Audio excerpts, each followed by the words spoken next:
Okay, in this tutorial, we are going to take some video clips that I've assembled, and we're going to learn how to rotoscope, how to use masks, how to animate masks if need be.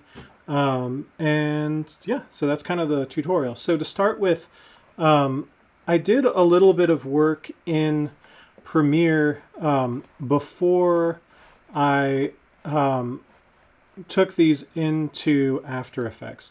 And the work that I did is first in this daffodil clip. This thing's actually like really long time-lapse photography. And I sped it up so it's only 10% the length it was before. And that's because rotoscoping takes forever. And that's what we're going to use to do this. And so I wanted to speed it up and actually make it interesting rather than just rotoscoping the same frame over and over again as it slowly opens. The other thing that I did is I went in and I color corrected this a little bit. If we go to the Lumetri color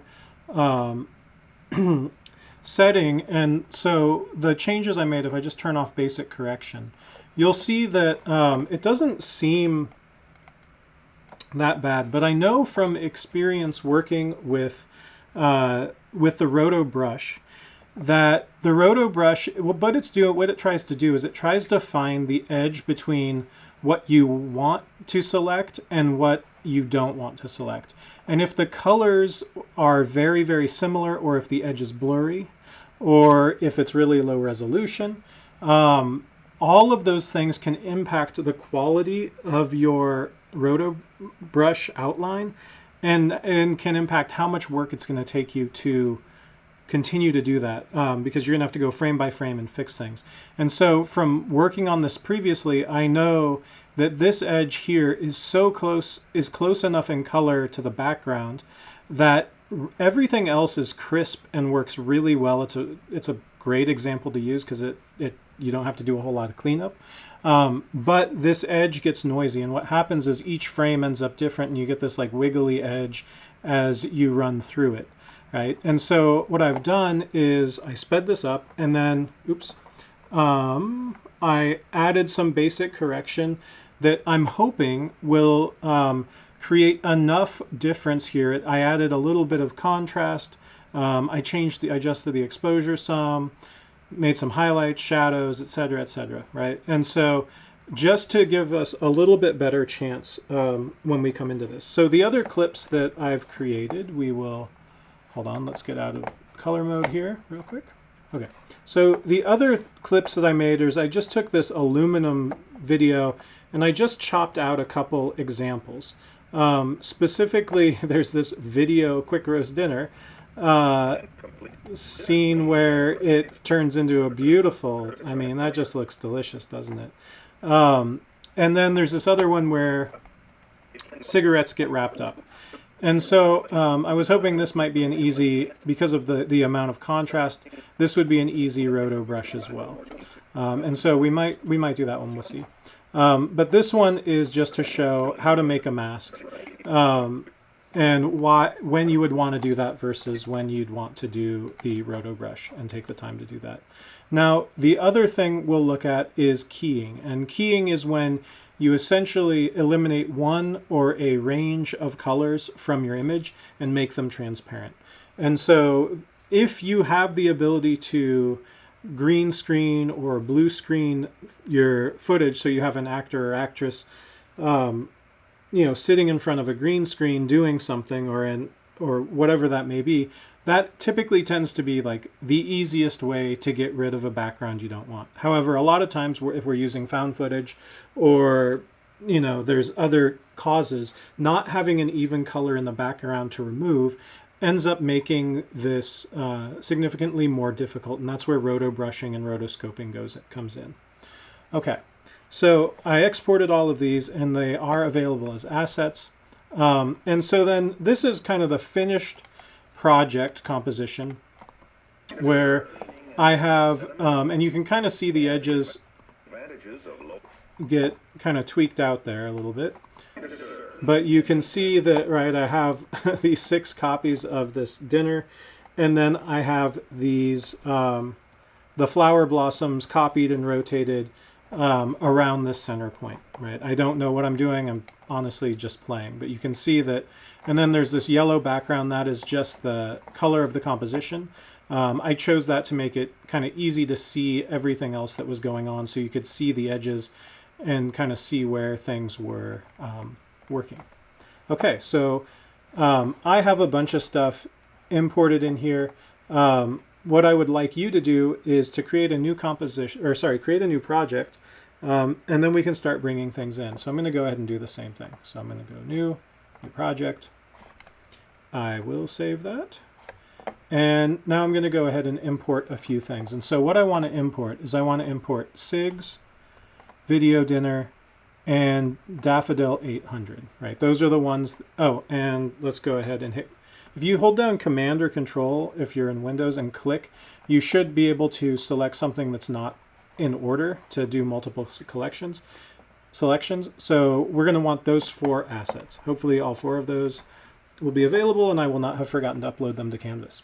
Okay, so let's start with masking, right? We've talked about this a little bit before, and we're going to look at 2 things that we're going to try and mask. So first, we're going to do the aluminum video dinner. So I'm going to right-click on that, and I'm going to say New Comp from Selection. Right? And once I do that, this is the full-size composition. I could put this at, something to note is when you're rotoscoping or rotobrushing, you're going to want your this to be at full resolution. But to make things go fast, I'm doing it at a 1/3. It just speeds up all the renders and everything. So I'm going to go ahead and zoom out a little bit here. And just a note, the letter H on the keyboard is the hand tool, which allows you to click and grab and move you're not moving anything, you're just moving where the viewport is, right? So if I zoom in because I need to find something, but I want to be able to come down and get to the corner, that allows me to move this without moving any of my assets around. I'm just moving where the preview is in the window. Okay, so this is close enough. So I'm going to go ahead and I want to make a mask of this. So I have this layer selected. I'm going to use the pen tool.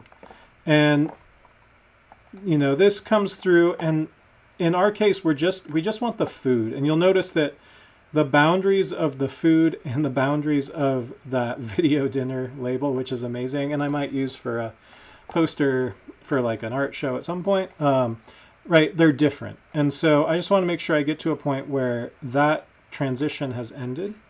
And before I do anything else, what I'm gonna go ahead and just remove those first, you know, however many seconds of footage. So I've got the playhead at 3 seconds, 17 frames. I'm gonna go ahead and pull this over to here, and then I'm just gonna click and drag and pull this over to frame 0.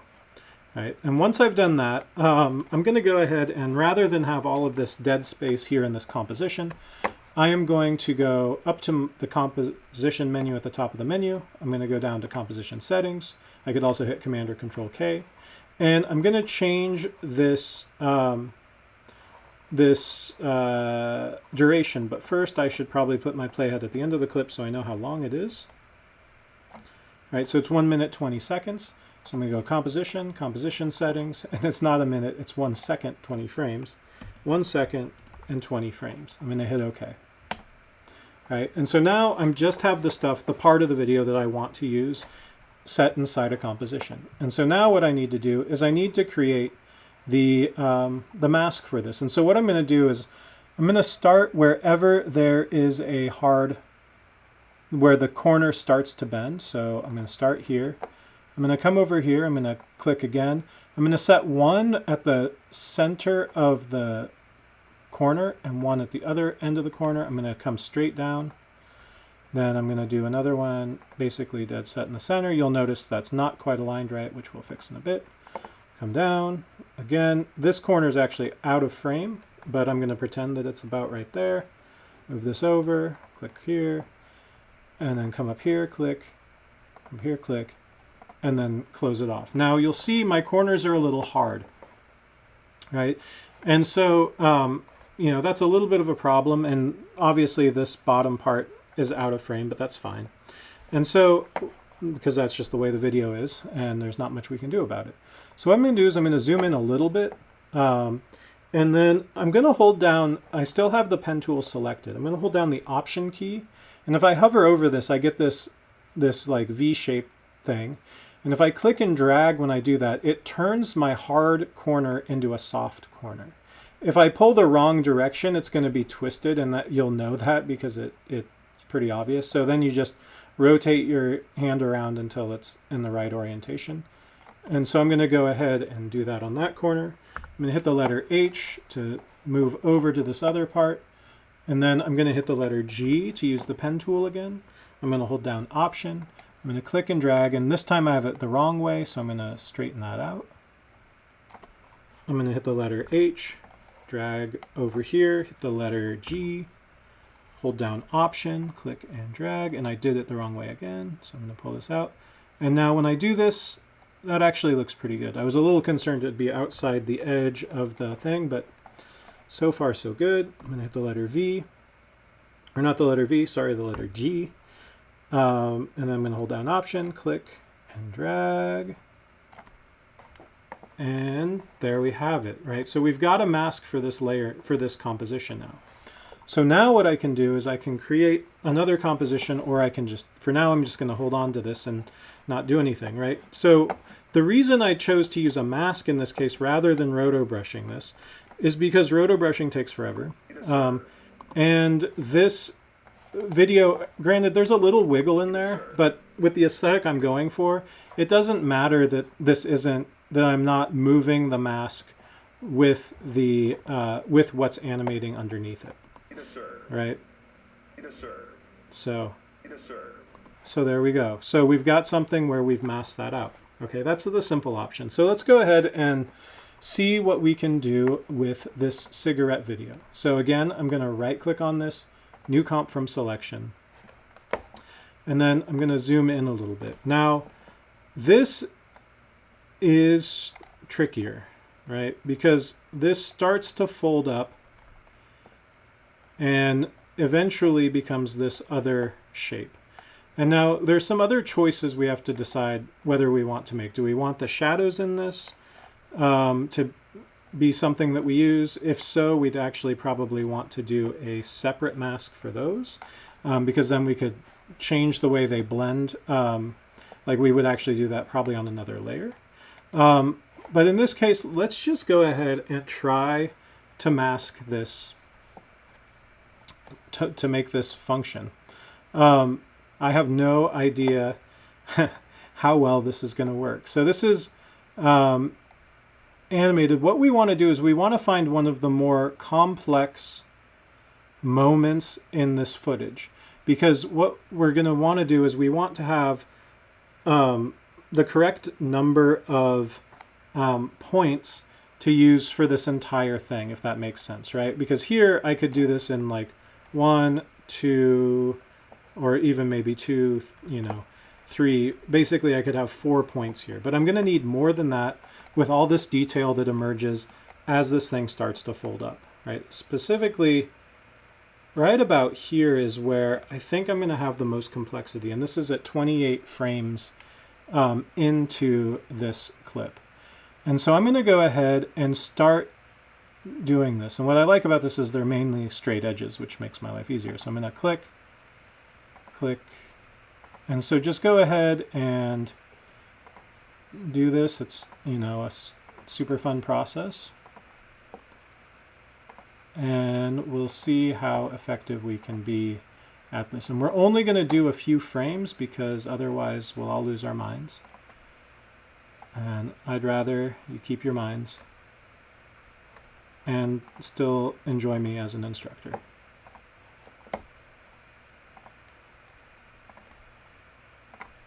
Okay, so now I've got this mask, right? I've got this thing set. Awesome. It's so fantastic. So now what I need to do is I need to be able to keyframe all of the points on this mask. So in order to do that, I need to come down to my timeline. I need to open up my masks. I need to open up my masks again. And what I want to do is I want to keyframe my mask path. So I'm going to go ahead and start keyframing this. right? So I've set a keyframe here at frame 28. Now what I want to do is I want to go backwards in time until I want to go backwards in time until I'm at a place in this video where it's totally and completely laid flat, right? Which I could just go to frame 0 to do. Now, the other thing is I want this mask opacity. Hold on a second. All right, so the other thing I want to do is go to none on my mask. And what that does is it basically is allowing me to use this, to set these points and to see everything without the mask functioning right now. So the other thing I need to do is, just because I'm a little worried because this is highlighted in blue, that it might end up changing the points at that place, I want to go ahead and click on here to create another keyframe. And as soon as I do that, now I can use the selection tool. And if I go ahead and click off in space somewhere, these become circles. And then if I click on them, that means I can select one at a time. And I'm really wishing this mask color was different. Let's go ahead. And so how I can change that is by clicking on the pink square here. And I'm going to choose like a good blue, because I know that's going to stand out against this orange and this kind of pinkish white background. And so the first thing I'm going to do is I'm going to go ahead and I'm just going to start moving these points, right? So the thing I don't want to do is and some of these points I'm not going to move. I'm not going to move either of those points. But everything else, I want to make sure that I more or less align with this edge. And you'll notice there's a lot of points in here that I'm going to have to work with, but that's fine. I also have a couple points here, so I'm just going to go ahead and pull this guy down here. And right, these ones that are off screen don't matter that much. I just want to make sure that I've done this correctly. And so I'm going to go ahead and put that one there. Maybe pull this one over here, pull this one over here. There's a lot of points in here. And I should probably just zoom in a little bit so I can lay them out, because I don't want them to move too much. I do want to make sure I get them in the right order, or otherwise I'm going to be in big trouble. Okay, and then I could fine-tune this, right? Because this is a tutorial and I'm trying to work somewhat quickly so you don't get bored out of your minds, I'm not going to do a whole lot of cleanup work on this, right? I'm just going to get it basically correct. So now what should happen is, as I go forward in time, this mask is going to be changing shape, right? And you can see that when I get to frame 28, it matches. But at every frame in between there, it does not match. And so what I need to do is come up with a process to figure out how to get this to be the right size and shape. So one thing I'm going to do is I'm going to figure out where's the frame where it starts to fold up, right? Because clearly it's folding up way too fast. So here is that frame. So what I'm going to do is I'm going to take this first keyframe. I'm just going to drag it all the way over here, right? So that should already help, right? Because instead of having all this time where it's making those changes, it should now just be starting to make those changes here.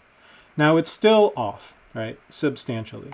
And so the way that you keyframe things, and this goes for hand-drawn animation as well, right? When you start keyframing, when you start drawing animation frames, you start with the beginning of the action, right here, and you end with the end of the action, which is right here. In this case, it keeps going, but it was just, for our case, it was so complex that it was just a good spot to do it, right? But we'll call this the end of the action, right? And then the next frame that you want is the middle of the action. And so somewhere here in about the visual middle, I might be off by a frame, but I'm not too worried about that. Then I need to create a new keyframe and start moving these points around. And again, because this is still highlighted in blue, it's always a good idea to manually create a new keyframe and then click off in space so that you just have these highlighted as blue dots. and then click on the individual points, right? Otherwise, you're going to move the entire mask as one, which is problematic, right? And so I'm just going to go up here, and I'm going to start arranging these points. Now, you can tell that maybe I needed more points on this corner. I'm not going to worry about that. And I'm just going to come down here and just keep moving these points. Now, ideally, whatever was the corner should stay the corner, right? So let's just go ahead and keep moving these. Not sure which one of these was the corner. If I make a big mistake, we're going to find out pretty quick. Okay, so I've got those arranged. And so now, right, this section is much better. It's closer, but it's not perfect. And this section has a lot of work to do, right? So let's go ahead and keep with the section that's simple. I'm going to go again to the middle. I'm going to create a keyframe. And I'm going to, do you see I just moved the whole thing? I'm going to undo that. I'm going to click off in space. I'm going to click on this corner. And I'm going to go ahead and pull this down and just quickly move these over. Most of this edge is pretty good, right? And so this is the way that you used to have to do all rotoscoping, was by creating a mask and manually doing this every frame. Now, the Rotobrush is still tedious, but it's nowhere near as tedious as this, right? Okay, so now I've got that. And so then you can see, right, there's still issues here, right? And so the goal at this point is you just continue to split the difference until you've got it right. Now, in this case, I think I have just 2 frames in here. Yeah. So I probably need to do a little bit on both frames. So I'm just going to pull this out. Right. So it can take care of some of it, but, you know, it really depends. It's up to you where these points go, right? It gives you, in a sense, the most control, but it also requires the most work. And so I'm going to go to this other frame, and I'm going to go ahead and do this. Now, sometimes if you have something that's like a ball moving across a screen at a pretty even speed, you're going to have a lot better luck with this, where it actually matches up. As long as that motion is smooth and fluid, it's not going to be too bad, right? But this is like still stop motion animation that we're trying to keyframe over. And so I'm just going to go ahead and keep manipulating these points.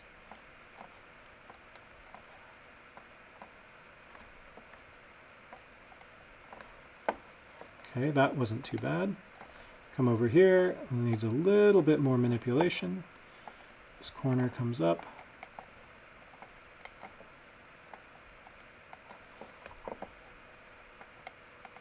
All right.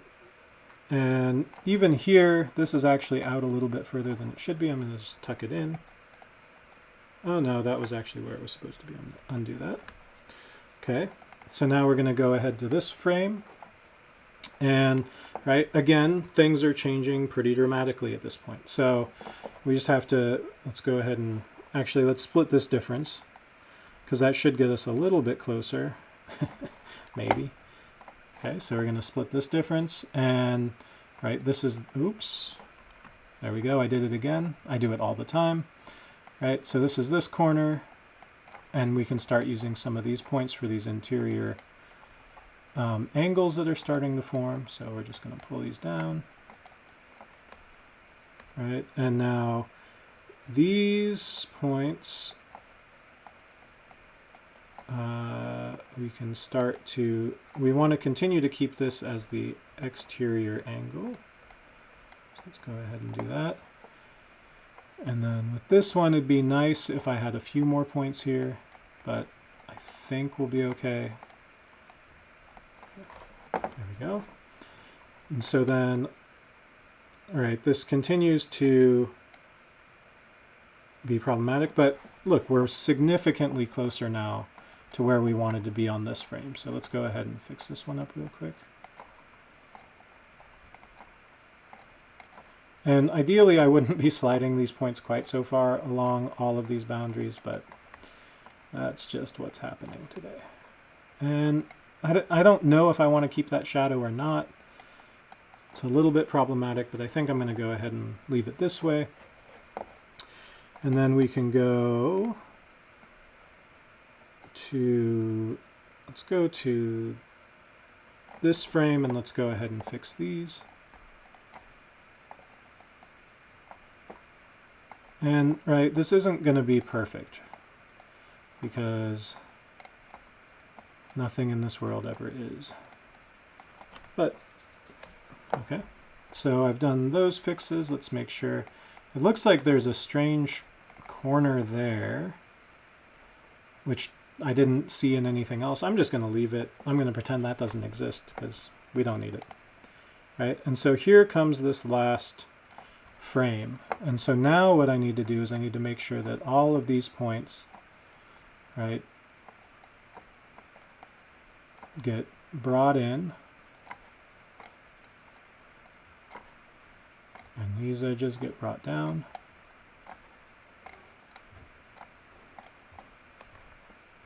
This edge gets brought in here. And that other edge is pretty good.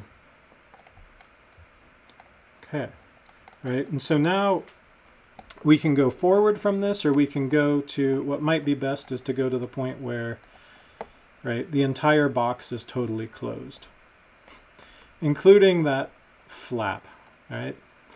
So it might be wise to, actually we have all these points in here. Let's go ahead and just put 4 of these across this part of the box, because we know we're going to have edges come out of there pretty soon.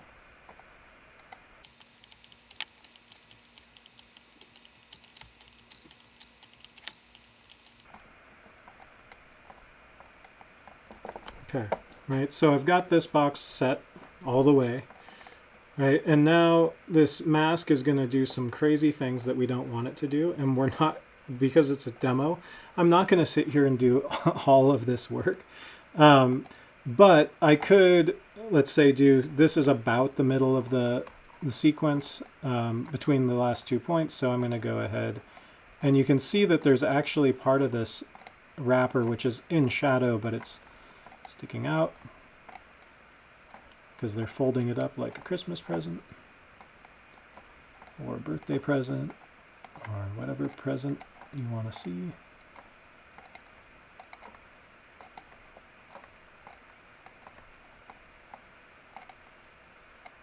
Okay, all right, so you can see that this moves a little bit, but it's going a little bit fast, and then a little bit slow here, right? And there's this whole thing where the flap just appears out of nowhere, and it's like full state, right? So clearly in this frame, I would want to pull this down.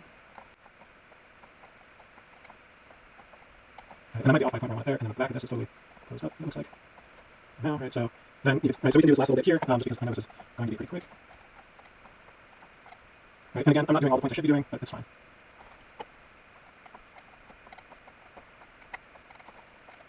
And again, for whatever reason, it's not quite there, right? So now, right, we're slowly getting these points where they need to be. And again, I'm leaving some of this out, and we're trying to work very, very quickly through this. Let's see, and this one, it's pretty accurate. It's just like a couple points that are off by a hair. Nothing. Right, again. Right, and then this very next frame, I definitely want to, right, pull all of these guys down, because, right, then this box starts to expand, right? And so now I could continue to go through this. Now, let's start to see what some of this looks like, right, as we do this. So we've got these 2 sections, and then we've got this part that's just going to look crappy in the middle, but that's okay. So we've got these 2 sections, so let's go ahead and go back to our mask and checkmark add, right? And so now you can see, right, where it goes slow through there because it doesn't know quite what to do, right? But otherwise, we've got this this object here, right? And so, you know, in some of these areas where it's like the most obvious, we can always come in and just keep tweaking on this if we want to, right? And, you know, some of this, right, this edge is actually, there we go. Right, you can see, like, right, basically every frame we're going to have to go through there here and fix this. So this is an incredibly tedious process, but it allows us to do pretty cool stuff, right? We can mask out video. And since I did that, this is, I mean, it's not perfect. That front edge needs some love, but right now it's a lot closer, that last section, even with just these 2 keyframes here and this third one here, which I honestly don't know if this is, if I'm actually cutting some of that video off or not, but it looks like, right, that folds down at some point in here, right, which is when this line will need to be there, but, right, so you can see, like, that tab should still be out there, even at this point. And I'm doing such a great job moving these ones, right, so So it's getting closer, right? And it's just something where it just takes a lot of time to do. And you can see in here where after this, it's very, like there's a very sudden change from here to here. And so it might make sense, right? This is the keyframe where I want to make that change, right? Rather than going forward too many frames, this is the one where I want to make that change. And I'd also want to, right, make a couple of these changes here, right? Because then, you know, I have a couple of these not quite where they're supposed to be, clearly somewhere up ahead. And there's this issue, which I'm not going to worry about. But, right, so it's much better. Okay, so we've done that. Right, so this is masking, and this is why masking motion is is really, really tedious, but you can get some great effects by having, you know, these different videos overlaid with each other. Okay, I'm going to save my project right now because the next section is going to be troublesome for After Effects. So we'll just call this masks and roto. I'll save that.